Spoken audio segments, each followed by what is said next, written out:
कहते हैं कि मरने के बाद आत्मा को शांति मिल जानी चाहिए, पर उन आत्माओं का क्या जो मरने के लिए भी कुछ ज्यादा ही सोचती हैं?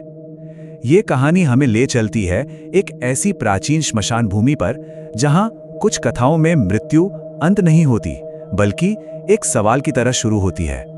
जरा सोचिए इस सवाल के बारे में। ये सवाल इस पूरी कहानी के, इस पूरे मिथक के बिल्कुल केंद्र में है। एक ऐसा विचार जो हमें ये सोचने पर मजबूर कर देता है कि क्या चेतना, हमारी सोच सच में कभी मरती है? तो चलिए इस कहानी के पहले हिस्से में चलते हैं।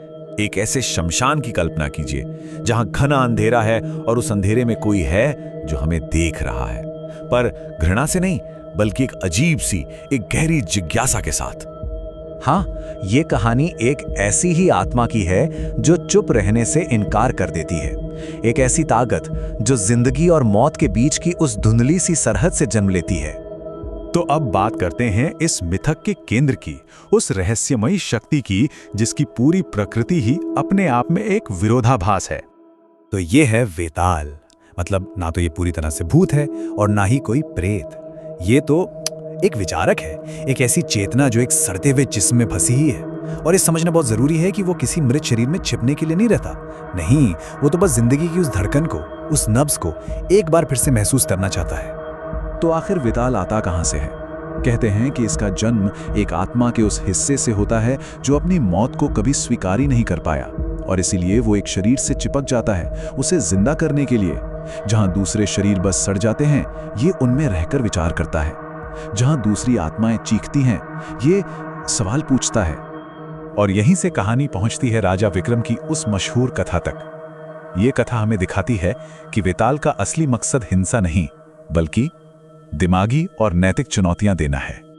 वेताल का तरीका बहुत ही अनोखा है। वो ऐसी पहेलियां पूछता है जो नैतिकता और न्याय की हमारी सारी समझ को हिलाकर रख देती हैं। जैसा कि हमें पुरानी कहानियों के संग्रह बैताल पचीसी में देखने को मिलता है। उसकी हर एक पहेली असल में धर्म के सही मतलब पर एक गहरा सवाल खड़ा करती है। ये वेताल की उन पहेलियों में से सिर्फ एक है जो हमें सही और गलत के उस धुंधले दायरे में लाकर खड़ा कर देती है, जहां जवाब देना लगभग नामुमकिन हो जाता है। और ये सिलसिला चलता रहता है, एक के बाद एक ऐसा दार्शनिक सवाल जो हमारी हर धारणा को, हमारी हर निश्चितता को तोड़ने के लिए ही बना है। और इन पहेलियों का असर बहुत गहरा होता है। हर सवाल के साथ सुनने वाले के सारे विश्वास टूटते जाते हैं। वो अंदर से खोखला होता जाता है, तब तक जब तक कि खामोशी, मौन ही एकमात्र सच बनकर न रह जाए। तो अब इस बाहरी मिथक से थोड़ा हटकर इसके असली मनोवैज्ञानिक मतलब को समझते हैं। आखिर ये कहानी हमारे लिए क्या मायने रखती है? यह समझना जरूरी है कि वेताल की असली प्रकृति बुरी नहीं है। वो मांस पर नहीं पलता, वो तो भ्रम पर, हमारी उलझन पर पलता है। और वो हमें नफरत नहीं सिखाता, बल्कि जागरूकता सिखाता है। उसकी हंसी असल में हमारे ही मन के अंदर छिपे हुए बेचैन विचारों की एक गूंज है। कह सकते हैं कि वेताल उन कड़वे सच और उस जागरूकता की कीमत है जो हमें जिंदगी और उसके बाद क्या होगा इस बारे में हमारे अपने डरों का सामना करवाता है। और अब हम इस कहानी के अंतिम पड़ाव पर हैं। यहाँ वेताल सिर्फ एक पौराणिक जीव नहीं रहता, बल्कि एक कभी न खत्म होने वाली अवधारणा बन जाता है। ये कहा जाता है कि वेताल को कोई भी मार नहीं सकता। ये बात यहीं रुक जाती है, हवा में एक सवाल की तरह तैरती है। और जानते हैं क्यों? क्योंकि वेताल कोई जीव या कोई प्राणी है ही नहीं।